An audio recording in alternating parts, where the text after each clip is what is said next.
Thank you very much for coming out. My name is Tim McGurthy. I'm the Executive Director of the Worcester Regional Research Bureau. We were founded a little over 30 years ago to help inform public debate and discussion here in Worcester. I want to thank all of you for being here this morning. I want to especially thank Councillor Lukes and Councillor Rosen who have joined us, City Manager Augustus, Chief Development Officer Mike Traynor, Director of Planning Steve Raleigh. This is for you guys. We want to make sure government knows the best thinking that's out there as it comes to urban planning, urban design, and how that can influence and assist with economic development. I arrived here in Worcester about 10 years ago, a little over 10 years ago, and at the time, Worcester was working hard to close deals, to make projects happen, and public-private projects often meant a significant amount of public investment to encourage private work to go forward. Over the last 10 years, the city's transformed. An incredible amount has been happening, an incredible amount is on the books, and the conversation is changing. The conversation is about where the private sector wants to invest next, as much as it is about where the public sector wants to encourage that development. And so the topic we have today is about how working together through an urban design program, an urban design process, public and private development can work hand in glove to ensure that each project leverages the next project and helps capture the vision of what this city wants to be. I want to thank a number of folks for making this possible today. Commerce Bank, our sponsor, who has generously supported all that the Research Bureau has done for a number of years now. The DCU Center, Sandy Dunn, Jim Moen, who have graciously offered this space, which I think is kind of a great indication of how Worcester is changing to accommodate better design, better placement within the downtown, and a better impact on its context and surroundings. So they generously offered this space for us to host our event. I want to thank Joyce Mandel and the Jane Week organizers. This event is a kickoff of sorts for a week honoring Jane Jacobs, the urban pioneer when it came to urban planning and creating organic, walkable cities. And for those who haven't seen the calendar, we have the calendars posted around the area here. They're at the front desk, but there's a week of activities organized by a number of different nonprofits, the city, other organizations in Worcester to support the idea of a walkable, well-designed Worcester. And then I want to thank our panelists. I'm honored to have the group of panelists we have here today. It's a real highlight of urban design, urban professionals from the public and private sector. Tim Love will be our kind of kickoff with a presentation about what is urban design. Tim is a professor at Northeastern, an adjunct professor at Northeastern, but also the head of Utile, which is an urban design firm that we've worked with in the city here, both at the city level. I know Utile's worked with Mass Development. They've worked with Worcester Academy, so they've had a great experience here in the city. I also want to thank Michael DiPasquale, the executive director of the UMass Design Center, Carolyn Misch, land planner, senior land planner in the city of Northampton, Claire Ricker, Chief Design Planner for the City of Lowell, and Kairos Shen, a former colleague of mine, one of the best minds when it comes to urban planning, urban design, the former Chief Planner at the Boston Redevelopment Authority. So with that, I will turn it over to Tim.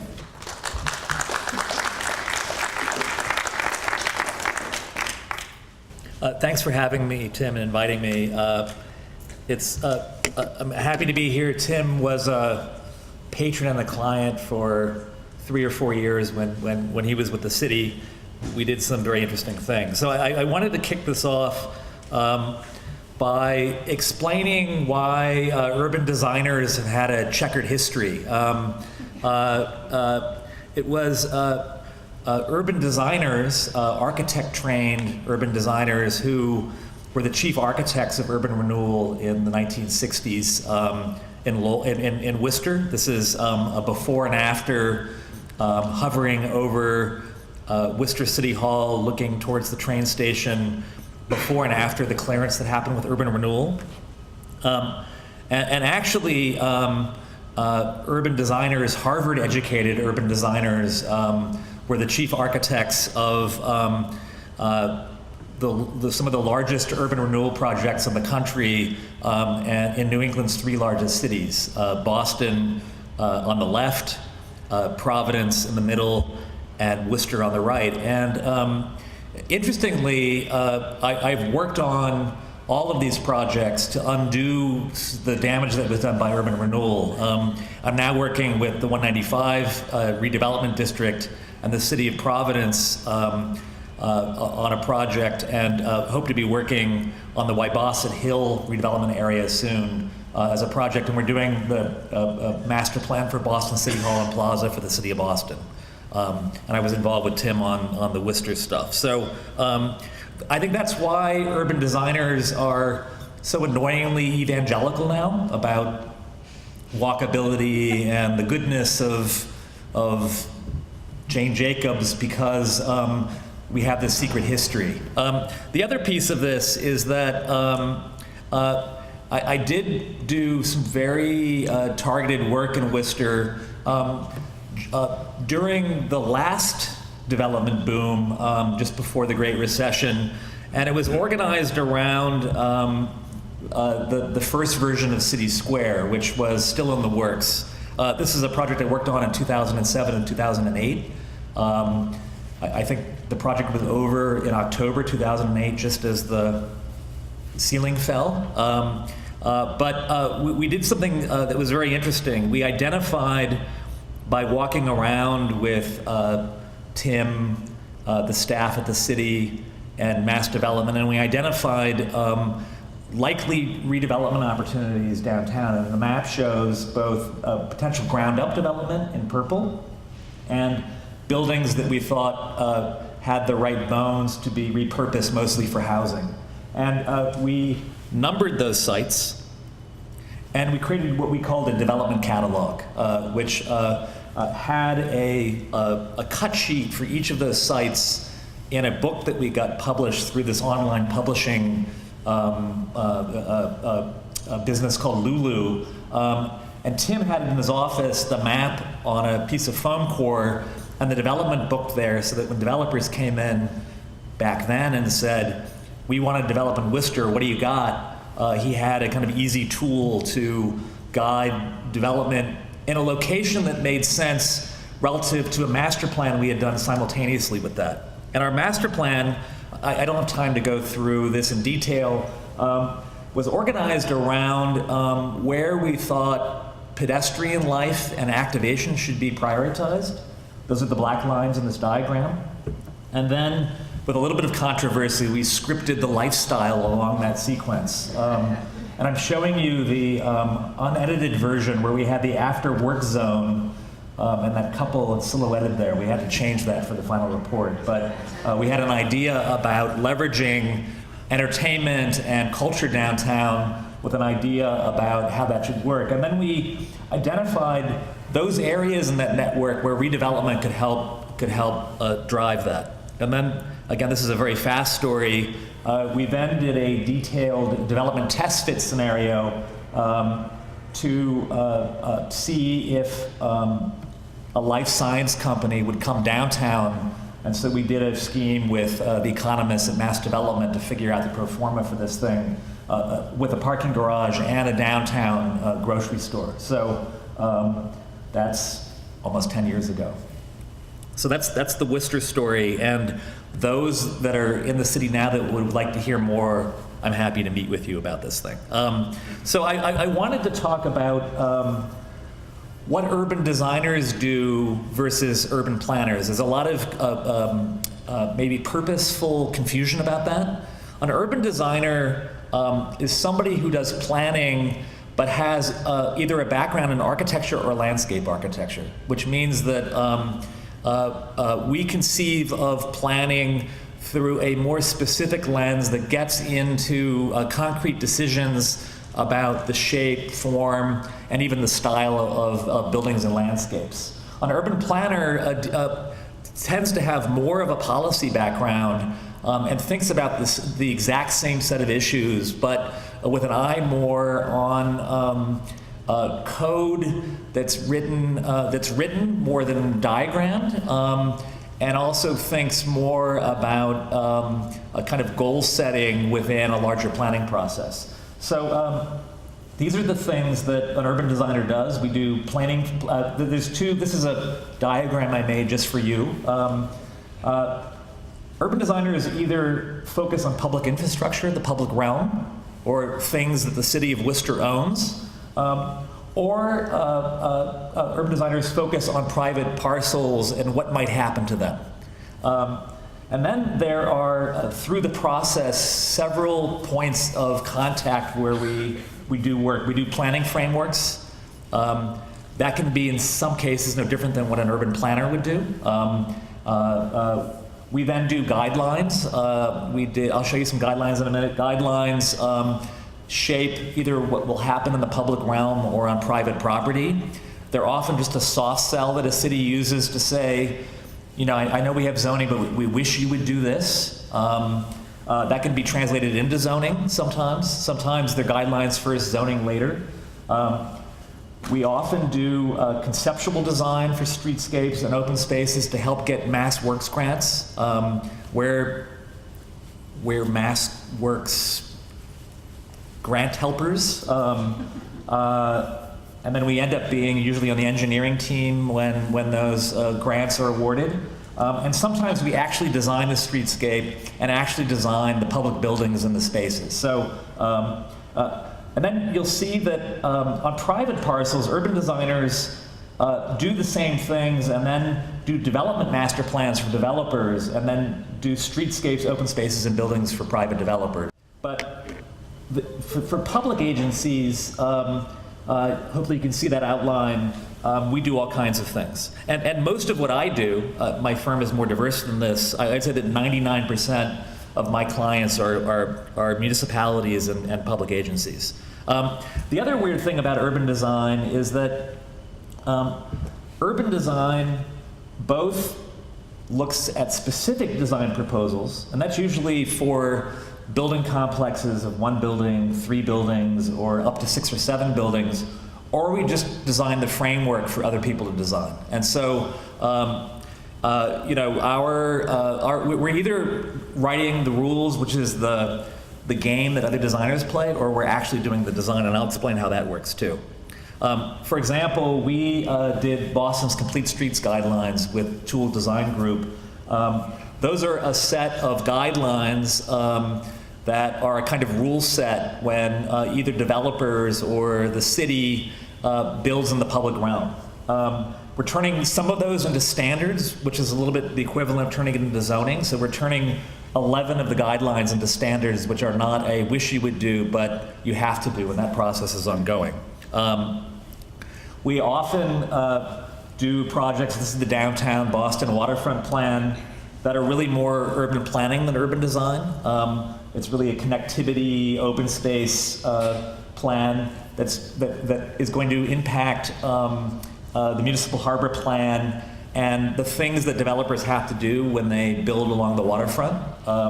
That's a kind of planning urban design hybrid, but a planner, I think, could have maybe done that project.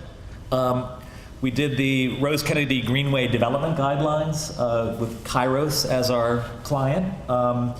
This is something that an urban designer would have to do, a planner wouldn't be able to do, because we proposed preferred building massings for potential development parcels along the Rose Kennedy Greenway, and then created for each sub-district a set of rules that deal with dimensional criteria in red, programmatic goals for the ground floor in orange, and then connectivity goals in blue, and boiled down the guidelines to single 11 by 17 pieces of paper for each section of the greenway. And we ended up laminating these in the office like a placemat, and we use them sometimes when we have people over for lunch. So they're very easy to use, and maybe Kairos could talk about this, because they were so easy to use that when developers started coming in after they were published and adopted, the development proposals were already better than they would have been if they were wandering around with their own consultants deciding what to do. The other piece about urban design, and it's important, is how you balance design goals and the market. In strong, in cities with strong economies and unsatiable development demand, I'm doing the Cambridge citywide plan, there's insatiable development demand in Cambridge, you can turn the screws down and have stricter design guidelines built into the zoning. In markets where you want anyone to come to build anything,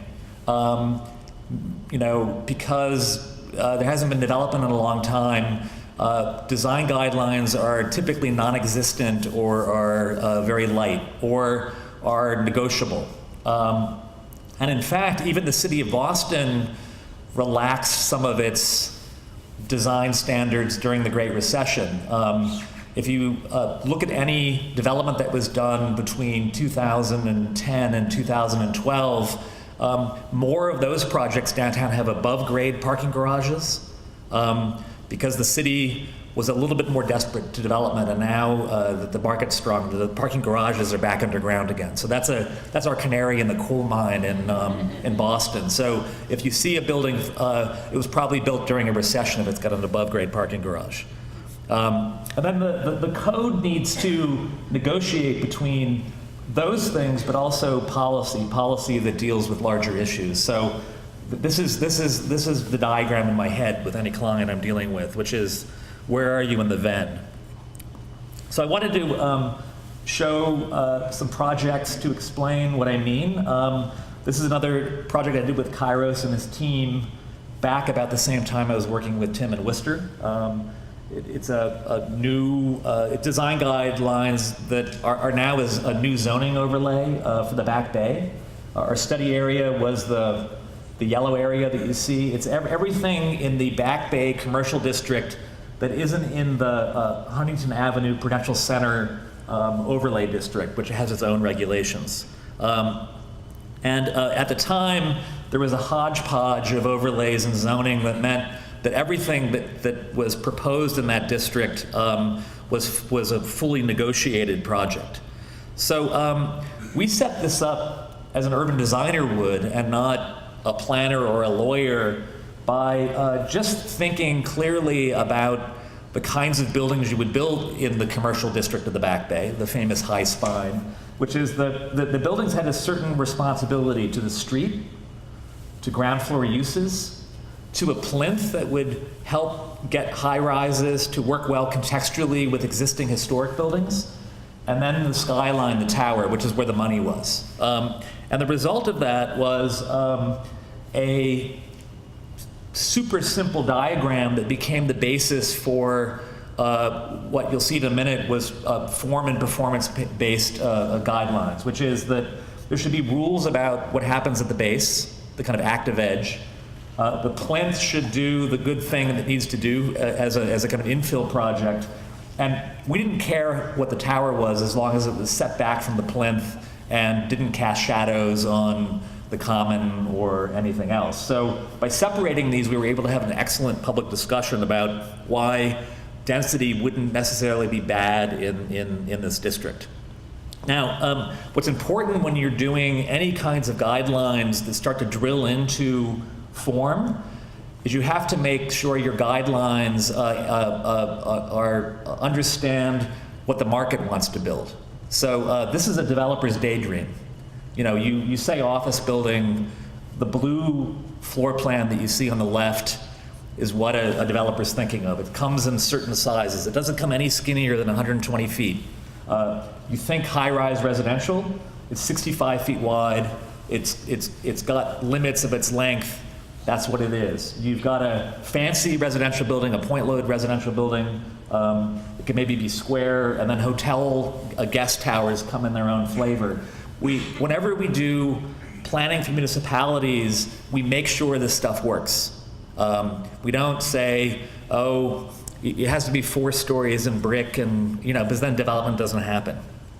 So what we did, and this was happening. I'm having a memory now that we were doing both projects at the same time. We also decided which sites were likely to be redeveloped. Those are all the ones in red. Same process. We walked around and made the call just for planning purposes. And then we said, okay, up to that plinth level, we're going to fill out the site to make a good street wall, to make the streets better than they were with some of the kind of less, some of the vacant lots and some of the inappropriate buildings there. We're going to color code the plinth that you get based on whether it's deep enough to be office space or it has to be housing, because different size sites. And then we said, okay, here's a scheme that's all office. Those are the only sites that office fits on. The other sites are too small to get that floor plate I showed you. Here's a proposal that's all residential. And here's a proposal that was a combo platter. We were able to cycle through using parametric modeling to arrive at a kind of predictor of a kind of mix of residential, hotel, and office from a policy standpoint, but also to refine the rule set that we came up with for the guidelines. And so then what we did is that what we do is we're game designers. We write rules, we play the game to try to beat the game, and then we adjust the rules without making the game too complicated. So we had rules about how you related to existing buildings, how much of the street wall you could cut away from. We said that you had to have a setback of at least 15 feet.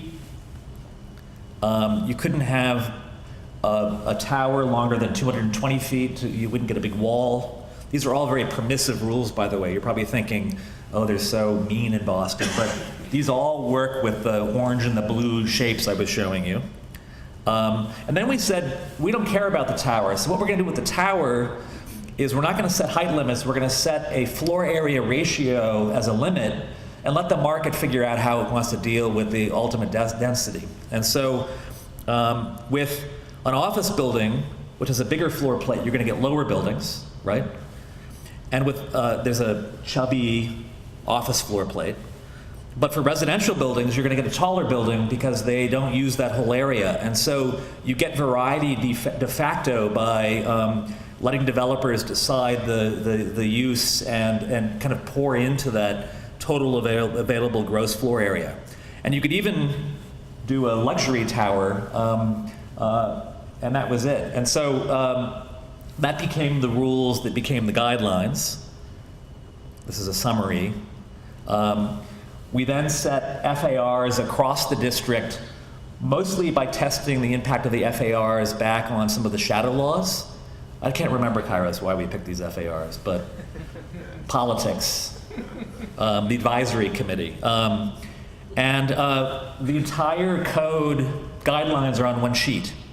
So all there, again, very easy to understand. And very recently, I think, last November, this was converted into zoning. So these were guidelines for 6-7 years and became zoning relatively recently. The first building to be built under the guidelines was the Liberty Mutual headquarters. The only variance they got from our new guidelines was they were crying and screaming that the 15-foot setback was too big and they were going to lose their shirts. And Kairos and I disagreed about the city giving in, but there were also politics involved. So it's I think, is it a 6-foot setback, Kairos? Yeah, it's a little bit hard to see. But the building does work very well on Columbus Ave there. So zoning in action. The other story I wanted to tell you is completely different, but might be interesting to a lot of you. What's hot now in urban design and urban planning are aging industrial districts, which especially in aging industrial districts near downtowns. We did a plan for Newmarket a couple of years ago, and also for the Mill River District in New Haven, which is New Haven's industrial district. This is an important issue for cities to consider from a policy standpoint. I don't think it's a Worcester issue, but it's an issue in Providence, big time in Boston, and a lot of cities, which is that cities need industrial districts for for the plumber, for the caterer, for Amazon just-in-time delivery to keep consumers happy. But the land values are too high to support the construction of new one-story industrial buildings because of speculation and the way the world works. So to dive into this, I worked with 12 graduate students in Northeastern a couple of years ago, because there isn't a good guidebook on industrial buildings. It doesn't exist. Logistics engineers know this stuff. And so my students and I created a guidebook to actually understand the relationship of industrial building logistics to the buildings themselves. This is a page of the apron space, the area you need for trucks to maneuver, the way that pallets enter a loading dock, or the way that the forklift drives the ideal ceiling height of an industrial building. The answer is 28 feet. And what we ended up doing is, and this was through another contract with the BRA, we did a master plan that we just finished for the Boston Marine Industrial Park, which is now the Mayor Flynn Industrial, it's got a different name now, is that we actually designed a building prototype that doesn't exist sort of except for an example in Portland, Oregon and the Brooklyn Navy Yard that proposes a commercial space above industrial space. Because the way to get new industrial space back into cities is to have the commercial space above cross-subsidize the industrial space. And so the plan is that that's just high bay space. Those are all trucks along the top of the plan. That's the truck apron that you need. The cores to get to the upper floors, they're like 2 ears to the side that get you up. And we even worked out with LeMessurier, a structural engineer, a way to transfer the load inexpensively. That's the upper floor office space plan. That's the cross section, the transfer floor. And what's cool is we discovered you can build these buildings up to 85 feet tall using type 2 construction, which is much cheaper than the construction that's used to build Class A office space. So you get innovation economy office space, B+ space in a new building with maker space on the ground floor, which for a lot of economies, like Boston's and Cambridge's, is very interesting. We took the prototype out for a test drive in the BMIP, lower floor, upper floor, and then converted that to a plan, an aggregate plan for the BMIP to understand how much revenue it would yield for the EDIC. So we were able to roll that into working with Pam McKinney, a real estate consultant, a whole prospectus for the city about what kind of value this would generate and how much of that value could be plowed back into improvements to the infrastructure. This is a view of these prototypes sitting happily near the harbor pavilion there, a kind of vision of a denser, more robust industrial district. We're working on a very similar prototype for the quadrangle area of Alewife and Cambridge, because their innovation economy is suffering from the high rents in Kendall Square, and so we're working with them now. We now think this might be a very nice model to move what used to happen organically in Kendall Square to the Alewife area. So just one last piece of this. I wanted to come back to where design with a capital D, doing policy work, emerges in the urban realm much more emphatically. We're always dealing with the open space network as we work with these tiers of assignments as much as we are with the buildings themselves. My last story was a very building-centric story. What I wanted to talk about was a project we just finished for the city of Everett to redesign Everett Square, and in doing that, look for new development opportunities. Everett Square is awesome, by the way. If you've never been there, it's got great bones, great character. It's going to be discovered. These are the existing conditions. I'll move quickly here. Our proposal was to add a new street to increase connectivity. That also opens up a small development site. We also reorganized all of the public parking lots to get more parking downtown with a better flow. We then proposed to connect the open space in front of the library with a raised crosswalk like that. And then we proposed redeveloping a Rite Aid that's there by carrying a street all the way to Broadway to set up 2 additional development sites. It's a project that's tying a redevelopment vision specifically to a public space and a street network proposal that's getting juiced up to be MassWorks ready, right? So this is one of our classic rock. So, and those are the development sites that would in a way be enabled by improving the parking that happens on the back of those properties and the open space itself. And then, we actually designed the open space. So we worked with Kaki Martin, who's a landscape architect, and came up with a schematic proposal, including carefully relocating a memorial and a fountain that balances grass, seat walls, spaces for a small plaza, and even a reconceived kind of front to the library. And then what I think we like best about these projects, this is our proposed redesign of Union Square in Somerville, a very similar project, is that it also allows us to fully tackle complete streets strategies in the roadbed itself. So we as urban designers, we get pretty deeply in there to actually work out the dimensions, and it's not just nodes and arrows, but it's a specific proposal that we know will work and is convincing to the funding agencies that make decisions about which projects to fund.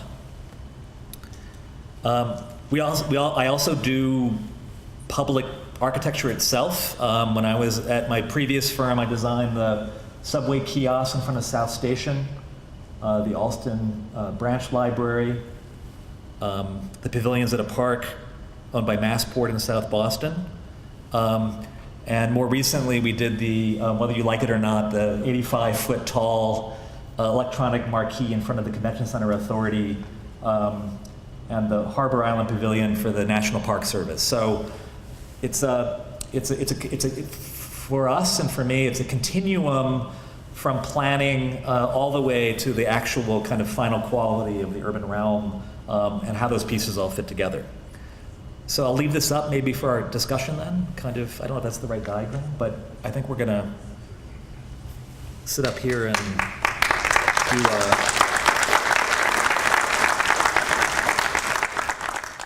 So I think it'd be helpful, not just for the audience, but for me, to have each of you reintroduce yourselves and explain, maybe within that van I put up, and I think maybe get that slide up instead, how you see the world relative to the tension between, encouraging development, encouraging the market, but also the value of, with each project, reinforcing a sense of place and uniqueness in a city or town. Michael, do you want to start? I'm going to start. I hesitate to talk too much about my background because it's Jane Jacobs Week. So I am an architect and a planner, licensed architect, licensed planner, and I do urban design. But Jane Jacobs had none of those credentials, and she did. Of course, she made a huge impact on the cities. So this is a nod to Jane. But I will give you a brief overview of what I do. I work at UMass Amherst at the Design Center, so some of my own colleagues don't quite understand what the Design Center is, so I'll give you a quick rundown. The Design Center is actually a physical space, about 1,200 square feet, in downtown Springfield, about 25 miles from Amherst. And I have an office in Amherst, and I have an office in Springfield, the Design Center. It was created similar to probably a few dozen other similar design centers across the country that are associated with universities or institutions of higher education. And it's primarily a space, well, two things. One is for our students to come and to work right in Springfield, because I'm in the Department of Landscape Architecture and Regional Planning, and now closely associated with the School of Architecture on campus. So it's a setting in the city of Springfield for our students to come and use that space to do their projects and work that they're doing in Springfield. The other thing, though, it's a combination design center and makerspace, a community space also.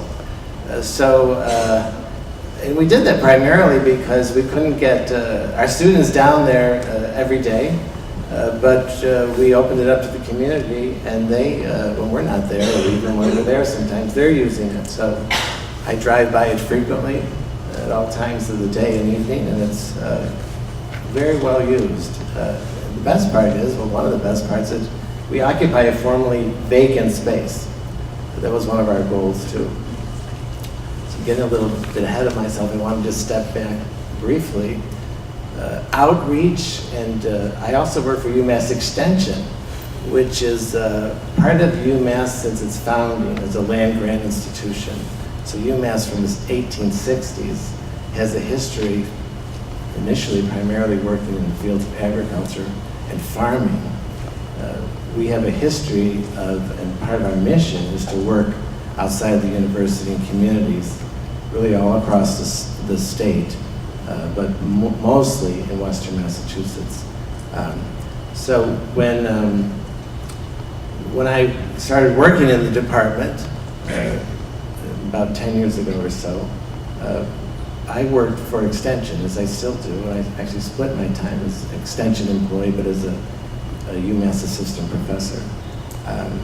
And my interests were in cities like Springfield.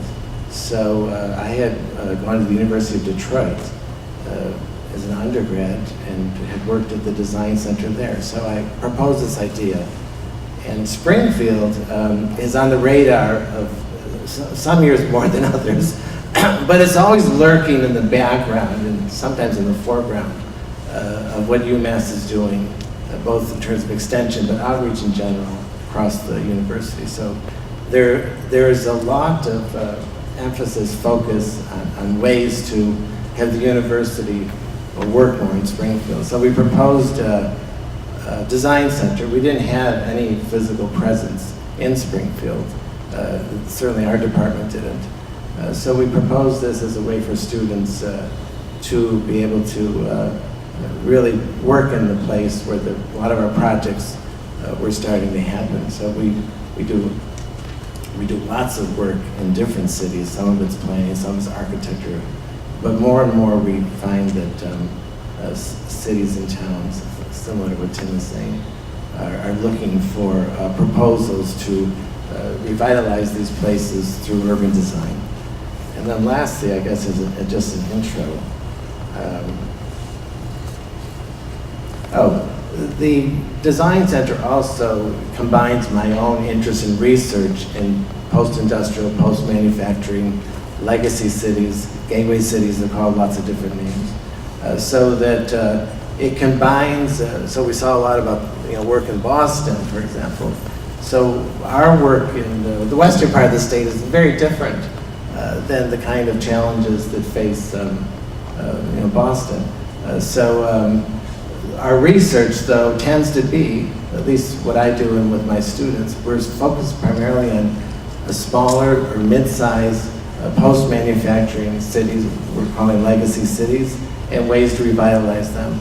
So we're able to have students do a range of things. So we do a lot of urban design, but we also do other things in Springfield that are related to the revitalization of these cities. I forgot what your question was, but I just wanted to. So, Michael, maybe we'll go down the line. Yeah. It's making me think, because Kairos is teaching at MIT, that I have some questions about the role that university studios play to also have an impact on policy and through advocacy. So, I'd love to talk about that. Good morning. My name is Kairos Shen, and for 13 years I ran the Urban Design and Planning Department in the city of Boston, and formerly known as the Boston Redevelopment Authority. I think now I teach at MIT Center for Real Estate, and a lot of my friends in planning say, well, why are you teaching in the real estate center? And I think my experience in the city taught me that the most powerful implementation tool of planning and urban design is through real estate. And our real estate professionals, when I get them now raw at MIT, they don't quite understand what the value of good design and certainly urban design. So they value architectural design because it helps the building function from a programmatic point of view, but they don't really understand their true responsibility to the city in the context that their building has to sit in. So the most important thing that I bring now is to really couch this design into value added for the real estate professional. So I think primarily it's about that, and that's why I'm now on the dark side. I think what I'd like to talk a little bit about through our conversation today is that what you saw Tim do or show you this morning are really fantastic ideas of which we were clients to. But these ideas did not take traction because they were of high quality.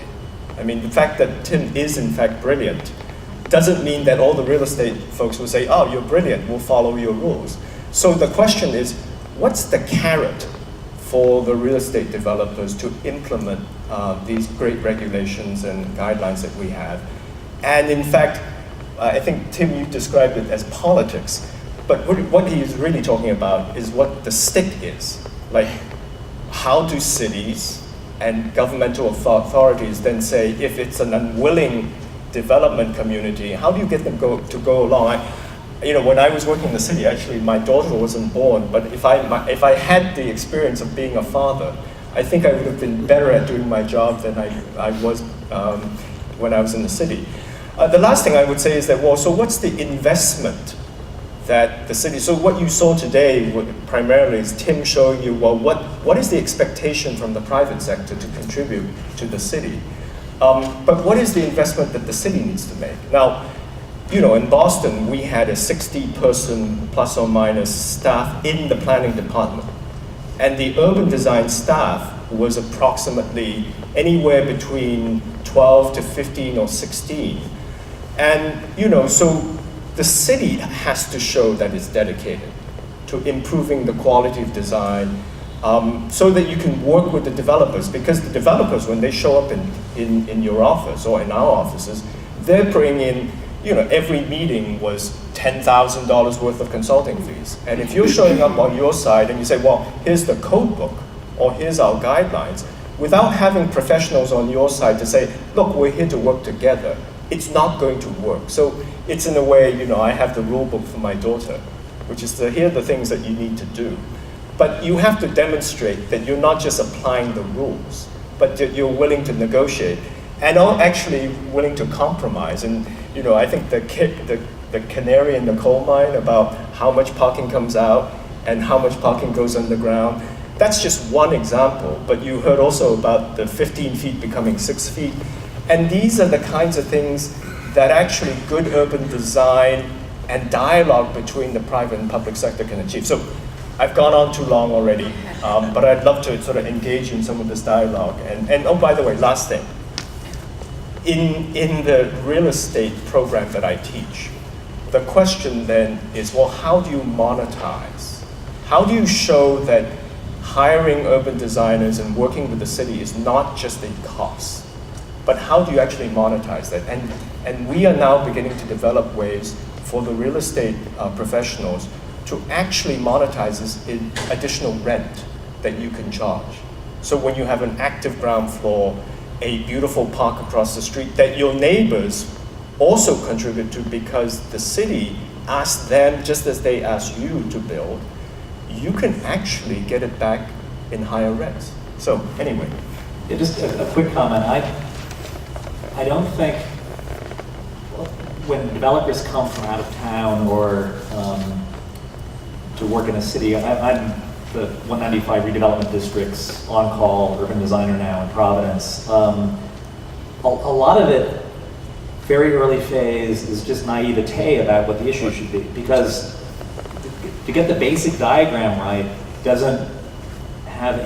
often doesn't have any impact on the bottom line. It's just, oh, you want the parking on that side? That's fine, we can do that. And so I think the value of very simple guidelines that doesn't impose on development density or doesn't impose on, isn't a style guide, but is only about access massing, is that most developers would be happy to get that so it's not a guessing game. So they don't get beat up at a community meeting or build a building that doesn't make any sense relative to marketing the tenants, let's say. So I think that simple guidelines are appreciated by all developers, which is just here's the basics. If you're going to put a building here, these are the basics. So I wanted to be clear about that, because I think there's some confusion with a lot of municipal staff that I work with, that when we're thinking about urban design guidelines, it's immediately a kind of detailed form-based code that talks about cornices and dormers, but the spectrum is amazing, and I think that a lot of municipalities are scared off by the more evangelical wing of our profession that think that it's either a full-on form-based code or nothing. And so I think there's some truth in advertising necessary, actually. Okay, I'm done. My name is Claire Ricker. I'm the Chief Design Planner for the City of Lowell. Thank you for having me today. It's an honor actually to be here with Kairos and Tim and others on the panel. My work for the City of Lowell, one of the things I do is implement a form-based code, which can be very challenging at times. We have, in the city, we have 3 separate urban renewal districts that we use as a way to kind of spur development. Our main development site is the Hamilton Canal District, which is part of one of our urban renewal districts, which allows us some flexibility there. The Hamilton Canal District, the master plan and the form-based code that we are currently governs the area, was developed in 2008 and 2009 with a master developer, Trinity. Came in and said we would like to, develop this entire 13-acre downtown site, and with the city and with other stakeholders, including the National Park, who is, not just a partner and a neighbor, but an abutter to the project, and in fact, many of their assets run through the project with the canals. We developed this master plan and form-based code. All these years later, Trinity has now left the project, and the city has put out one RFP looking for a new master developer for the area, and is in the process of putting out a 3rd RFP now for a master developer in the area. The master plan and the form-based code in Lowell is just really great new urbanist urban design. We have prescribed streetscape, we have prescribed building form. It is an extension of downtown. It has been vetted by the community. It is something that the city has been behind, the community has been behind, really since its inception. But what we struggle with now is when developers come from out of town, or even when developers come from in town, and they say, this code is too restrictive. This form is too restrictive. And so, the city really does, we do know what we want it to look like. We do know how we want this area to behave. However, is that something that works in the market? In Lowell, we have had a ton of success with residential development. And with that has come issues with parking and things like that. What we get we get a lot of responses for more residential development, which is a great thing as well. I think currently what the administration's looking for, what our city council's looking for, is some commercial development. I mean, we really have had a huge boom, thousands of units downtown of housing, to the point where in the city of Lowell downtown, we currently have a a proposal on the table for residential condos, $500,000 to $1 million in downtown Lowell. We're victims of our own success to some extent. You know, we are really looking for a way to try to take advantage of this inertia and this energy and translate it into some more commercial development. If we have people living downtown, we'd love to have people working downtown as well. My background, I am not an architect. I was trained as an electrician when the economy fell out 2008, 2009, 10. I said it's time to go to graduate school, and I did. And I went to the Harvard Graduate School of Design. And when I graduated from there, I worked for the city of Holyoke, and now the city of Lowell. Gateway cities in Massachusetts are absolutely my passion. I think the heritage-built environment is a strength that is sometimes overlooked. And I love preservation. I love, you know, when we can take advantage of those sorts of things. I think it is a real strength that we could market even further. You know, all of these officials in cities like this. Thank you. Thanks. So I'm Carolyn Misch. I'm coming from probably the smallest perspective in terms of geography and population to this conversation, and I'm a planner. I've been a planner with the city of Northampton for 17 years. And so in my capacity and being from a small community, I get involved in the entire development process. So from the beginning of doing the land use planning with stakeholder groups and community groups and neighborhoods, the long-range planning to then implementation, writing those regulations, writing implementation strategies, and then on the back end, working with developers and property owners to develop in accordance with those regulations and the plans, and so that, you know, we can see those plans to fruition. I think, sort of going to your point, Tim, about sort of the planning perspective is maybe a little bit different from the design perspective, in the way that we have to deal with it because we're so small. I definitely have more of that sort of bigger picture planning perspective, and the way we view design in Northampton, we have a design guidelines, which again is sort of to what you were speaking is design light. We don't have an insatiable development boom in Western Massachusetts.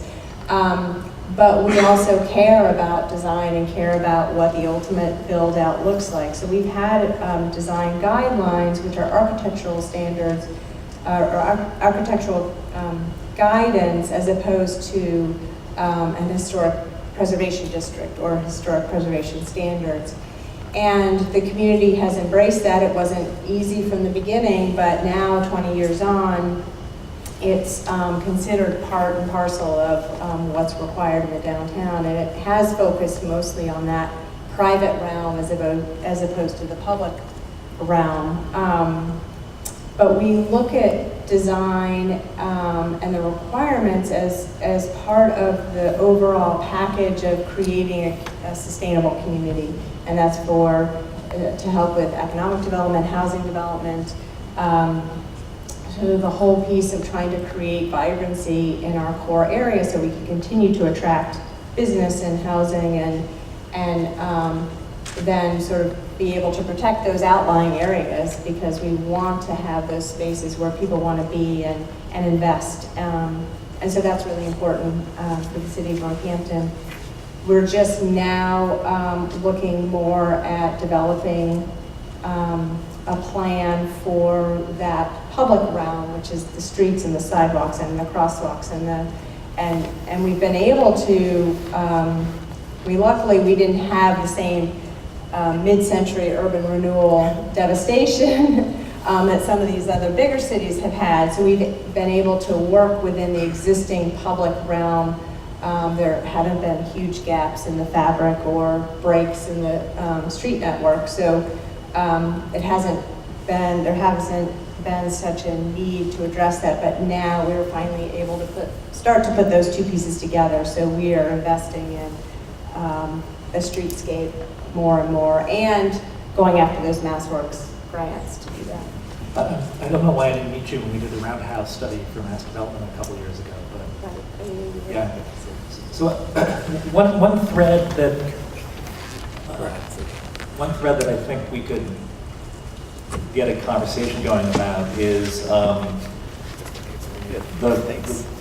how, when some kind of guidelines do exist, how does that actually happen without scaring the market away? I mean, how, for example, how, Carolyn, in Northampton, who's judging the proposal versus the guidelines and saying, you're doing a good job or not? Is that you? Initially, yes. I get to decide. No, that's not true. Okay, good to know for the developer in the audience. No, but we also work very closely with, we wanted to make sure that it wasn't another impediment to development. So it was important to, and that it was clear so that developers knew going in, okay, this is what I need to do. So initially, certainly at the outset, there was trepidation and concern that this was just going to be another added dimension to the development review process. So there was a committee established that included developers, real estate interests, the Chamber of Commerce, and along with any interested citizens, designers, and so forth. So we were able to create a system that was not, that set out parameters for design, but allowed flexibility within that, so that you could change facade elements without necessarily going through a whole public hearing process, that there could be a staff level review. So there's different thresholds of review so that it wouldn't become so onerous that every time someone wanted to do a project downtown, they definitely had to go through a public hearing. We've got a structure that allows a lower level threshold. What's the point of friction that even makes developers need to come to negotiate that with you? Is it built into the zoning? So we've done it outside of zoning. I mean, the other thing I wanted to touch on is that we've also wanted to ensure that the zoning was compatible with the design review, so that the zoning doesn't allow buildings to be set back further than 5 feet, and the design guidelines focus on buildings that are built up to the sidewalk and so forth. So, and then heights similarly, but there are a certain level of facade modifications that are allowed depending on the building type that's been created. There's sort of different categories of building type, and depending on what kind of modifications are being proposed, you might be able to just go through to building permit after a staff level review. If there are further modifications or ones that vary from sort of the by right standards in this design manual, then that's what would trigger a public hearing. Can I jump in here? Just to, in this question about who decides, right, is very important. I already mentioned that staff review is typically the planning staff or the urban design department within the planning staff. The department is making the decisions. In Boston, we introduced another layer, which is, it's called the Boston Civic Design Commission. So it's not just the staff who are already native, right? And bureaucratic and all of the things that you can criticize government staff for being, but peers. So a city should have a peer group that actually know the city, helping the staff make judgments. My role as the director of planning was that I was the purveyor of exceptions. So the question is, when is an exception merited, right? So you're offering, and by the way, the carrot in most of these cases is that two things. One is that the developer is paying for all these things anyway. He's buying parking, he's buying facade, he's doing all of these things. So there's nothing extra they're spending. But as Tim says, while they know how it works together from the inside out, the best and most efficient arrangement, what they don't know is that how the city from the outside in wants the arrangement to be slightly modified or rearranged without spending any extra money. Now, but we're offering usually more density, more development density. And so I think that these questions about when do you sort of, at what point have the city achieved its most important objectives for that site?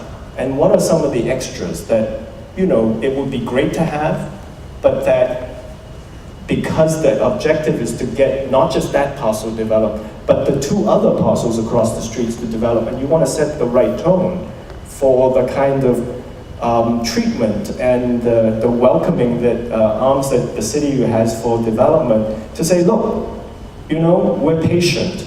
If you arrange your front door and you're parking in such a way, and you set back, you know, once you get past 85 feet, this is going to be a good project, and we're going to create the kind of incentive through your project being there for the next guy to come along. And, you know, sometimes stuff do go too far, right? I mean, too far, you know. Well, their expectations are high. My wife has high expectations for my daughter than I do. So my daughter knows and says, hey, Kairos, well, Dad, you know, help me here for this exception. And then I go negotiate with my wife, and we say, okay, for this time, but next time, right? So, and that's the other thing. I think it's important to understand that developers who start developing your city, you want them to develop a second time, because they're going to be better at developing in your city the second time after the first time, because now they get to know the city better.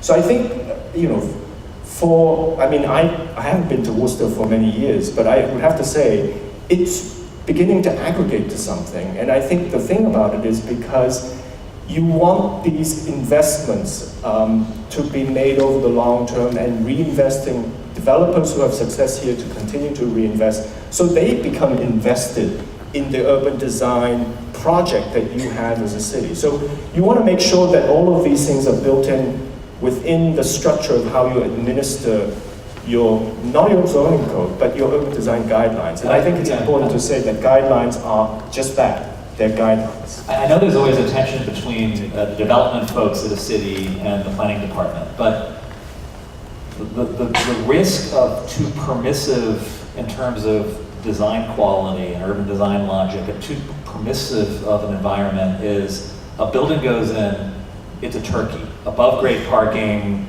entrances in the wrong place. Right. Meanwhile, as the development staff person, you're trying to help market the site next door. And so suddenly, it's not the site that was depicted in the master plan of the future of City Square.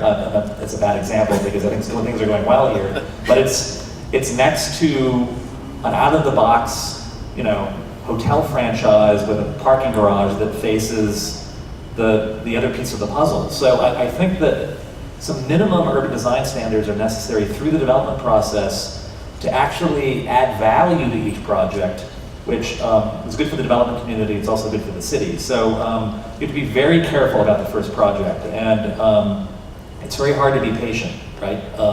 In the 195 redevelopment district that I'm working with now, there's a lot of political pressure to get stuff going there, Well, you know, why are you so picky? And I'm not, you know, I'm a fairly pragmatic urban designer, okay?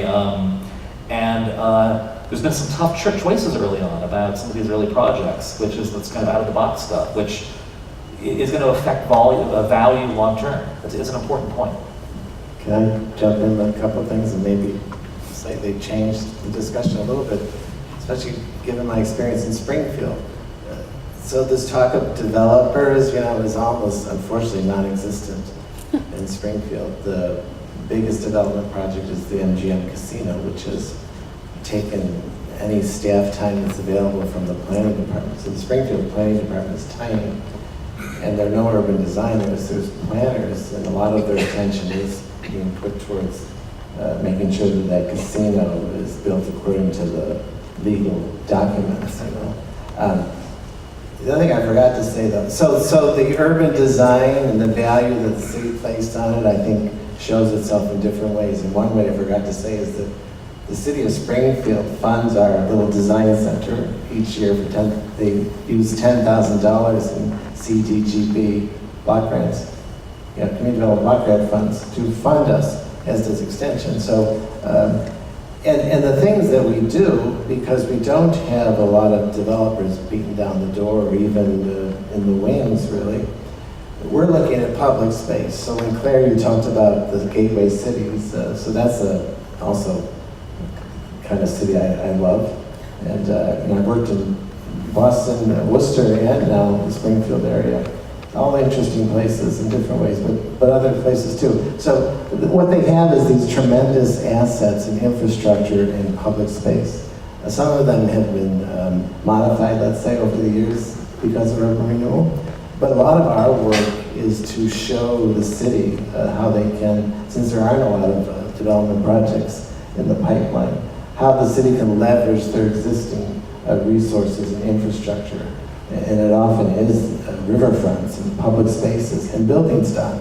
We were talking about some of these industrial neighborhoods in downtown and outside of downtown. So we've been doing a lot of those kind of schemes because there is funding in the public sector to do some of those improvements with the hope that they will become the kind of spaces where people want to live, because we know we've got our own students now that come to the design center.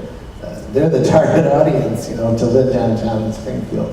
And some of them have, but a lot of them still aren't ready to live there. Yeah, I think that design studios can play a bigger role, I think, in kind of early advocacy around seeing parts of cities in different ways. And I know, Michael, it's part of your mission with the Design Center. It's the mission of our program at Northeastern to invite public officials to the reviews, do amazing renderings that change the mental map a little bit with the planning staff, public officials. And so I wish schools did more of it, actually.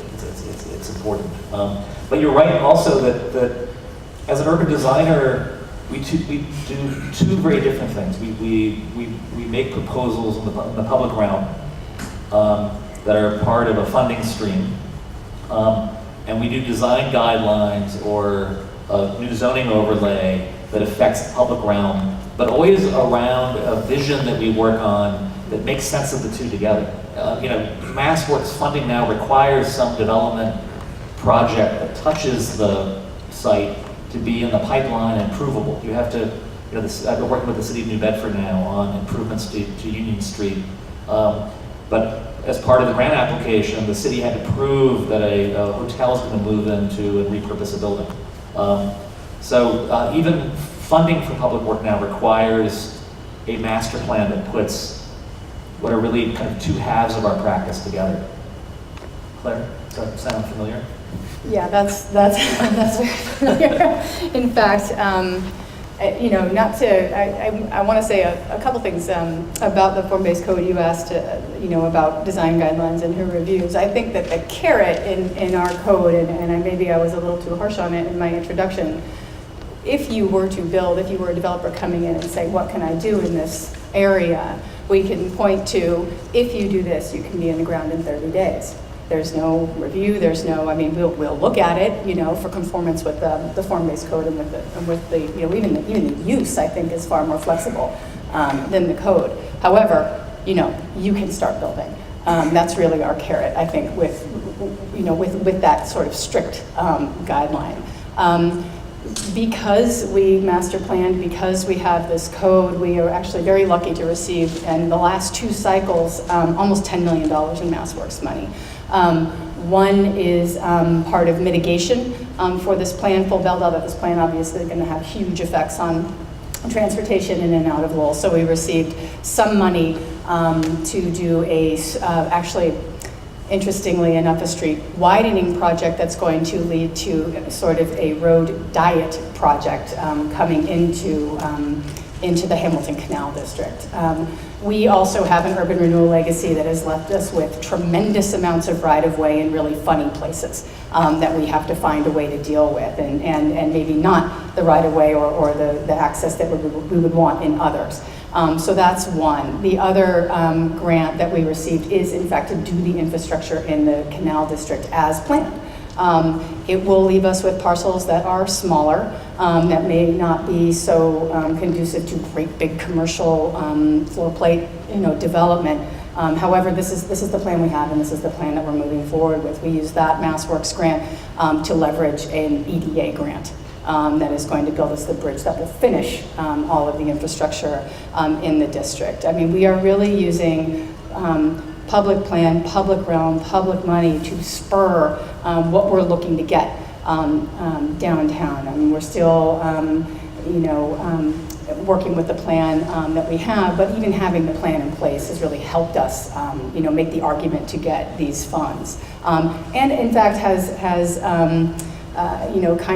spurred some, satellite development where we can make the argument, we're close enough. We're close enough to the Canal District that we believe this project is an offshoot of it. So it's having the plan, being able to get the funding, I mean, that's going to move us that much further along to getting the development. So Tim Woodworthy whispered to me that it's time to open up the conversation to the audience. So I don't know what the mechanics of this. Do you want to, if I could steal one of the microphones? take that one? Okay. And then we'll. Thank you. So first of all, thank you all for putting on this great program. It's been really interesting. And so I work for Mass Audubon's Shaping the Future of Your Community program, and I work with communities to help them understand what sustainable development can look like. So a lot of what you're saying is really fantastic, but I know that when I go back to a lot of the communities that I work with, they're going to say, well, great, I don't have the staff for that. So these are communities that maybe they have a town planner, maybe they just have a planning board. So a lot of what you're talking about seems to be, rightly so, very context specific and looking at that site and saying, well, let's make an exact plan for what works here. So I'd be really interested to hear what kind of general guidelines that you have that you can share, or resources that maybe I can look at and then share with them that really focus on kind of small town redevelopment. Thank you. I can. We do work in towns too. We're redesigning Weston Town Center, which is the most country mouse thing I've ever done. And I've worked in Northampton. I think part of the issue is that I think the people on the planning board aren't quite the right diverse group of people. It tends to be people involved with development, construction, and lawyers. No offense with lawyers, I love lawyers, but you very rarely find urban designers or architects that lean toward urban design or landscape architects on planning boards. So I think it's a little bit the legacy of land use policy from the 60s and 70s persisting through the appointments that are made to those boards. So that's one comment. I think the other is that it probably requires somebody on staff, if there's a staff at all, to understand what the model codes are. For example, NACTO now has a model complete streets code that might be useful for a local municipality. So there are model codes that either through the Congress for New Urbanism or through NACTO that could be good resources for a town. So those are my two comments about that. Kairos is saying I should speak up. Because the design center, of course, lots of colleges, universities that have programs are happy to talk to cities and towns. Right, also. We mostly charge a nominal fee, but sometimes there's no fee attached. But we can bring a lot of bodies quickly to a project. I don't know if you know Heidi. Did you work with Heidi at all? Heidi's my boss, yeah. Okay. Yeah, so I know Heidi. My role in another planning thing that she's working on. But we often get calls, and sometimes I go on the planner's listserv and put out a notice. But we're always happy to travel around and help different cities and towns.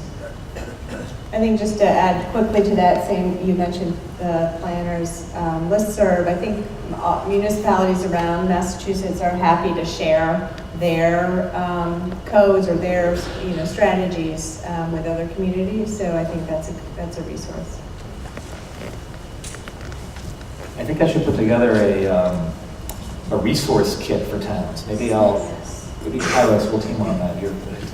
But I think to get all the model codes, package them in place, some recommendations, maybe that would be helpful, I don't know. You know, one thing, of course, this is obvious maybe, but for so many cities and towns, just to show a rendering or an image, a lot of people, more now cities and towns work, they have great ideas, but they really can't visualize them. So even some basic drawings that we provide sometimes can take you to the next level, whether it's funding or moving a project along. So this is a very cool big shot panel that we have here, especially the electrician, since I'm a contractor. So what are your thoughts about Worcester? I mean, we've talked about, and we're working in Springfield at MGM, so it's all cool, but Ann and Everett. What are your thoughts about Worcester, just kind of in general, maybe to...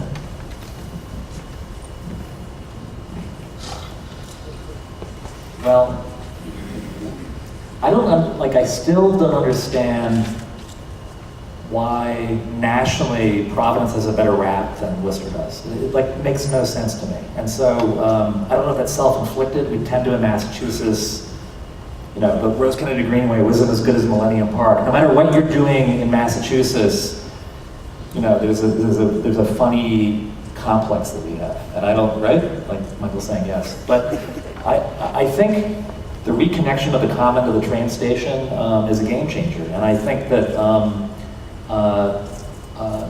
until that happened, if you weren't a resident of Worcester, you only understood Worcester as more of this facade wrapping all the way around. So until I started doing planning here, I knew very little about it. I also learned about the art museum when I was working on a museum project because the director at the time had connections with the curator we were working with. But I think that Worcester has excellent bones as a medium-sized city and might want to look more at Providence and New Haven, the other places where we do a lot of work. Those are the two cities that are really your two competitors in New England. And they face some of the same urban renewal challenges. They're striving for the same market. That's a very general observation, but those are your cities. So I worked at Worcester 15 years ago at Oakville Community Development Corporation, and my son now is just finishing his first year at WPI. He still tells me he goes to Providence sometimes on the weekends. So I'm telling him, explore Worcester. So that's what I was going to say is Claire said about being the victim of your own success. That's other people going to call it gentrification too. So I think there are some great moves that have already been made, some big infrastructure improvements, yes. But I would not lose sight of those things that make Worcester a special place. Whether it's the culture, the architecture, the whole thing, because the urban design, and of course I'm a big proponent of it, but working with those strengths that are there, I think of the Highland Ave right outside of WPI, and I think, it's got a lot of great things there, and maybe just a few more things could make it even more of an attraction. But I wouldn't lose those characteristics of some of these neighborhoods, the Kelly Square craziness. A lot of people, especially younger people, and I'm not young, they want to go to cities because they're quirky, especially these former manufacturing places. They're interesting, quirky places. So whatever you do, and so Worcester's come a long way, but I would not lose that kind of sense of identity. Well, I don't know Worcester very well, but I would say this. In my classes now, the young real estate professionals, they're looking to develop in cities like Worcester because there seem to be more opportunity. My advice is simply that Worcester should be asking for high quality developments. And you're on the way. I mean, as I said, just driving in this morning, there are lots of public improvements that are elevating the public realm. And what you need now is to make sure that you have the infrastructure to ask them what they would otherwise do without being asked in a city like Boston. And maybe you need to be a little bit more vocal. We're just saying, hey, we're small and we're growing, but we know quality when we see it. And I think that these kinds of, and part of the issue is that so much of the development right now that moving away from the center in the core cities, or if I'm going to get myself in trouble, let's say first-tier cities to gateway cities, is that you do have a lot of these cookie-cutter type developers who think, oh, they're small, they don't understand urban design, so we can do whatever we want. That's precisely where you guys need to be vigilant. And a small investment on the chambers and the Research Bureau, so the Chamber of Commerce, the Research Bureau, the city, all should team up and start sort of establishing this culture for urban design, and don't settle for bad stuff, right? Ask, because if you ask, just by asking, you're going to get a lot. If I could kind of close with just a question that's somewhat a defense of the indefensible. Urban renewal has taken a bad rap throughout this panel, and we're here to talk, this is a kickoff for Jane Week. And Jane Jacobs and urban renewal are often seen as antithetical. Worcester's about to engage on using urban renewal to help repair some of the damage from prior urban renewal efforts and to help create some of the development and organic development that we've talked about. How can urban renewal be a tool to create small-scale urban revitalization? I mean, I don't think the problem with urban renewal was the money or the tools. It was actually the urban designers. So it was a lot of power in the wrong hands, and well-meaning, by the way. In 1956, cars were a menace, so the idea would be that you would ring downtowns with parking garages and turn the downtown core into a pedestrian oasis. And that was the premise for Government Center, for the work that CERD and then the team that took over after in Worcester, and pays off as a Providence. It's the same diagram, because they thought it was the only way to save the city from complete ruin. But now, cities have been rediscovered by millennials and yuppies and empty nesters, and the mindset is completely different. I think the problem is that if cities don't have tools like urban renewal tools, especially where federal financing is gone and kind of federal support for infrastructure projects, not much can happen in cities, actually. I think they're critical tools for cities to have. Advocates and activists sometimes use the name of the tools as a way for a kind of self-defeating NIMBYism sometimes, but I think in the right hands these tools are necessary. That's my own feeling about it. And you're seeing more and more New England cities now reviving their urban renewal tools for the same reasons. I've used urban renewal. I've worked within urban renewal plans in every city that I've worked in so far. So Holyoke and Lowell.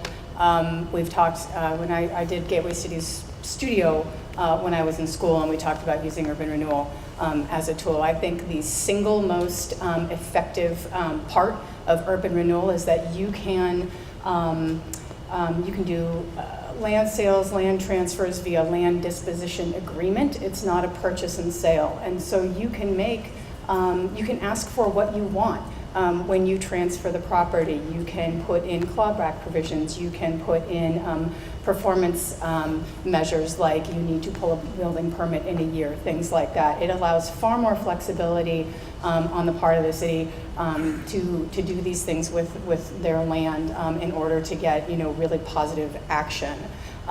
It also allows you to kind of go in and to an area and talk to kind of the good actors in the neighborhood and see what it is they're looking to do. And it also sort of lets you it's sort of a stick with the bad actors in the neighborhood, and sometimes just just developing the plan, implementing the plan, passing the plan is enough to get some property owners, some landowners to either sell to someone who is going to do something, or sell to the city, or eventually let us have the property via tax title. It's indispensable, I think, as a tool if you're looking to do renewal. I will say that doesn't mean you can't go in and do whatever you want. You have to put together a very thoughtful plan, very goal-oriented plan to even get the thing passed. And then everything you do after that, you say, I am doing this in fulfillment of the plan that we passed, community has seen, and this is what we're moving forward with. But I can't emphasize more how effective it is as a tool for renewal. I'd just like to add, I think that I would like to think that we have learned from the negative impacts of how it can be done versus how we can do it in a way that's collaborative with community members, so that it becomes, and it's targeted as opposed to, a broad brush. So I think that's an important factor too, is that, and it sounds like you're doing it, you have the same approach, that it's, you're working with community members to figure out the plan. It's not just, some officials from high up determining what's going to happen for the rest of the community. So I'm not going to repeat everything that you both have said, which I agree with. So it's not the problem with the tools, but I would just have one caution. The other problem with the 1960s heroic urban renewal was that it imagined that a single powerful idea could solve the problem all at one go. And there was a total disrespect for context, that what you need to wipe things out, make a clean slate. We now know that that's not the way you build cities, right? You have to, and this is where urban design, we're talking around the subject, is it's really understanding the context and building off of the context, enhancing the context, not starting with a really cool, big ideas. Now, I would say, you didn't show these projects, but the two proudest projects, well, one of them was that I was involved in a legislation to wipe out Fenway Park to build a brand new ballpark. But it turned out it was the most brilliant idea, but it was the worst idea, and as a planning director, I was saved because we got new ownership that said, well, actually, let's look at that, the old ballpark. And I think Tim and I, in our years working together in Boston, have learned that the beautiful, shiny ballpark might have been very alluring, but it could never substitute for what we did that took 10 years, which in baseball, right, is a lifetime, which is every year add to it a little bit. And, by the third season, you could go to the bathroom without waiting for, a whole inning or an inning and a half. And then, oh my goodness, there are rooftop seats. Then the suites came, half the suites came, and then the other half came. And I think this notion of incrementalism in building cities is really cool. So it's it's the same Fenway Park, but it's not your grandfather's ballpark, right? And the notion that the public would contribute Yorkie Way to be part of the ticketed area, to expand the footprint of the ballpark without tearing it down and building it bigger. I mean, I think these kinds of incrementalist approach can be implemented with very powerful tools like urban renewal tools, but don't start from scratch. And I would say, cities like Worcester, and I think you've repeated many times, great bones, you've got to build off of it, enhance that, and use whatever tool that's available to you. Just on 30 seconds, but maybe we're running out of time. I guess I just wanted to reiterate also in the name of Jane Jacobs that whether it was 1956 or today, urban designers, they were well-meaning. But I think we have to remember today, when we talk about these buildings in context, what are we talking about? They look great, but these are places where people want to be. I often use the expression, we want to invite people into the city. It's the scale, it's the proximity, it's touching, it's walking, it's looking into the buildings. What is it about these designs? They look great, but they reinforce a public realm that invites people in. These are walkable, bikeable communities. Those are things we didn't talk about in the 50s and 60s. So this is what it's all kind of leading up to, these proposals, these designs, making a vibrant city where people want to live, people can congregate. There are huge benefits from providing these kind of spaces and places.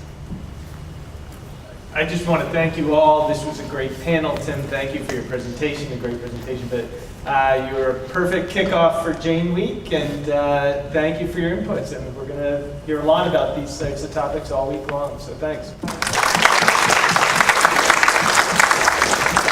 Again, I want to thank Commerce Bank and the DCU Center for hosting this year. Thank you.